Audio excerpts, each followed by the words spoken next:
fatwa berubah demi politik dan memperbodohkan para pengikut. Buat fatwa mengikut nafsu sendiri. Demi apa? Untuk tujuan politik, untuk tujuan pribadi, tujuan parti dan sebagainya. Jadi sahabat semua, hari ini saya tertarik untuk membacakan ya kenyataan ulasan kenyataan daripada seorang pemerhati politik ya, yang seringkali membuat ulasan-ulasan yang pedas ditujukan kepada parti PAS ini. Jadi katanya, yaitu Norman Razwan ya, sampai bila kita harus begini hanya karena dia Melayu rosak. Dulu kerana amanat dialah berlaku kes memali melibatkan kematian 14 orang pengikut Ibrahim Lebiah dan 4 anggota polis. Dulu dia kata mangsa memali sahid, tapi bila duduk sebelah Mahathir, bila ditanya dia kata soalan syaitan. Dulu kerana amanat dialah suami isteri bercerai kerana berlainan parti. Solat 2 imam, makan kenduri orang UMNO tak boleh dimakan, dan macam-macam lagi perpecahan yang dilakukan. Dulu dia suruh orang Melayu sokong DAP sampai kiamat. Sekarang dia kata DAP parti kafir. Dulu dia kata UMNO kafir. Tiba-tiba dia bekerjasama dengan UMNO dengan alasan demi Melayu. Kemudian bila UMNO bekerjasama dengan PIHES, dia kata DAP UMNO kafir. Tapi bila PIHES DAP dulu bekerjasama, dikatakan satu anugerah.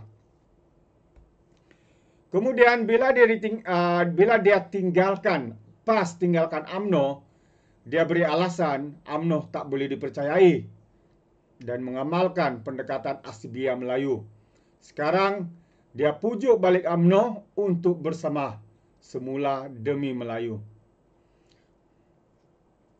Dia membawa politik kebencian kaum kerana dia perpaduan kaum di negara kita semakin rosak.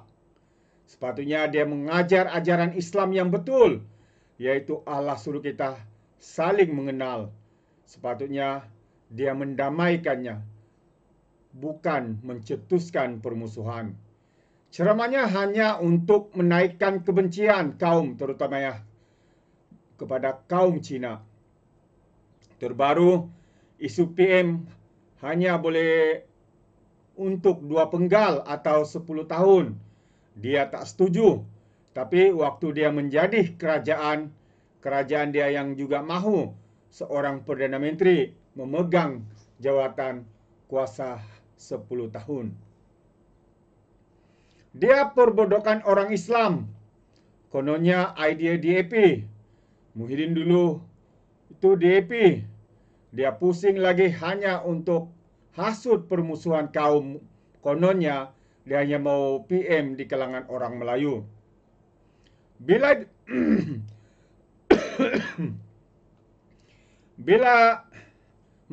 kerajaan Madani mahu PM bukan Melayu, soalnya apa yang perlu sekali tidak boleh dilakukan. Dia kata begitu hanya untuk menaikkan kebencian orang Islam kepada bangsa Cina. Saya hairan di mana orang Melayu boleh menghormati dirinya sebagai agamawan. Kalau kita dapat melihat bagaimana warga maya menulis dengan bahasa kesat, fitnah dan maki hamun mereka mereka sudah di luar kawalan. Beberapa individu membuat ugutan bunuh terhadap Perdana Menteri. Orang Melayu sudah berani menghina raja-raja. Kecaman kepada kaum lain semakin menjadi-jadi. Salah satu atau tidak asal bangsa Cina dimaki mereka.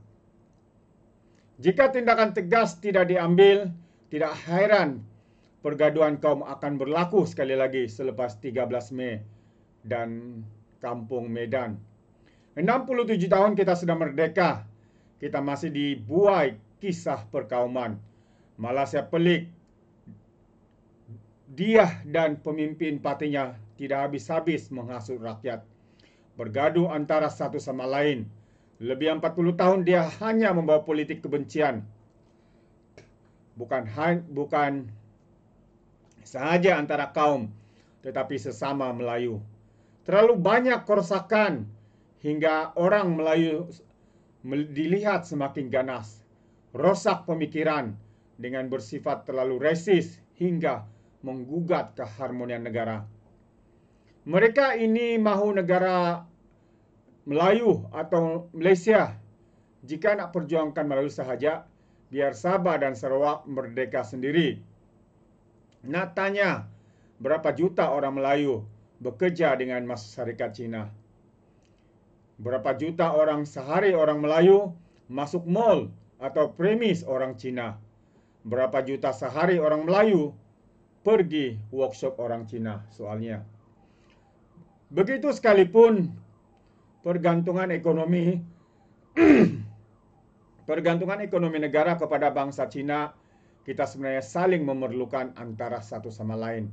Dalam berbagai sektor ekonomi, alangkah indahnya kita boleh hidup harmoni seperti era 80-an dan 90-an. Tapi malangnya, inilah yang sedang berlaku sahabat-sahabat semua. Apabila seorang yang fikirannya itu masih terperangkap zaman penjajahan. Bagi saya lah, masih tidak sedar yang sekarang ini dia sudah berada di tahun 2023. Otak kepada Presiden PAS ini masih terperangkap pada zaman penjajahan. Karena itu, tidak habis-habis memainkan isu bangsa, isu agama di dalam politik mereka. Dan ini menunjukkan apa sebenarnya sahabat semua? Ini menunjukkan betapa terdesaknya pemikiran Presiden Parti PAS ini. Dan ini juga menunjukkan betapa seriusnya masalah yang sedang kita hadapi karena adanya pembangkang seperti ini yang mengkhawatiri akan menghancurkan keharmonian negara kita, akan menghancurkan dan akan menjadikan juga perpecahan antara kaum. Jadi kalau isu ini tidak diambil tindakan segera, yang ruginya adalah rakyat Malaysia. Jadi pihak kerajaan yang bertanggung jawab, ambillah tindakan. Mungkin haramkan Parti PAS ini. Kerana terlalu banyak bukti mengatakan Parti PAS ini parti ajaran sesat. Bukan saya katakan, tapi itu yang pernah dinyatakan sendiri oleh Muhyiddin Yassin. Menyatakan bahwa PAS adalah parti ajaran sesat. Tun Mahathir pernah mengatakan bahwa PAS adalah parti kafir. Siapa lagi? Parti pelacur.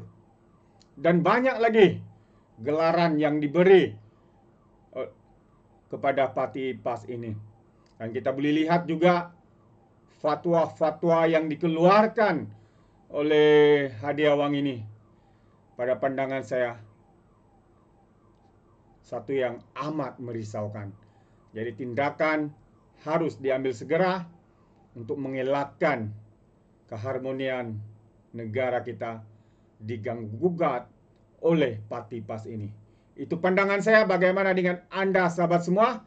Anda boleh berikan komen di dalam ruangan komen. Terima kasih. Izinkan saya untuk mengundurkan diri dan seperti biasa peribahasa mengatakan, apapun kangkap 2 ton keinginan. Dalam bahasa Melayunya, tepuk dadah, tanya selera. Sekian. Bye-bye.